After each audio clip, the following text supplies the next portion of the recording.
মানুষের এটা কেমন ধরনের শখ? এই ভিডিওটা জাপানের একটা ঘটনা। কোটিপতি ঘরের একটা সন্তান 220 কোটি টাকা খরচ করে মানুষ থেকে হয়েছে কুকুর।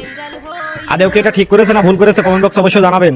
তবে আমার মনে হয় কাজটা কিন্তু ঠিক করেনি, ভুলই করেছে। আরে ভাই, তোর কোটি কোটি টাকা আছে ভালো কথা, তুই কোটি কোটি টাকা মানুষ গরিব দুঃখীদের মাঝে বিলিয়ে দে, সেখানে কিন্তু তোর একটা সোয়াব আসতো।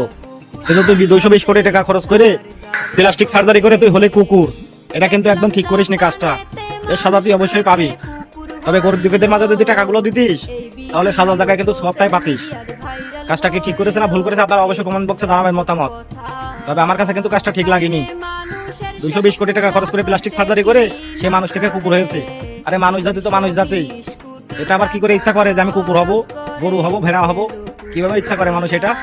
ওই উপর আল্লাহ সৃষ্টি করেছে মানুষ, মানুষ তো মানুষই, তারা আবার কুকুর হতে পারে? তা তুই তো 220 কোটি টাকা খরচ করে প্লাস্টিক সার্জারি করে কুকুর হয়েছিস। কাজটা আমার মনে হয় না যে ঠিক হয়েছে। মতামত আপনারা জানা যাবেন কমেন্ট বক্সে।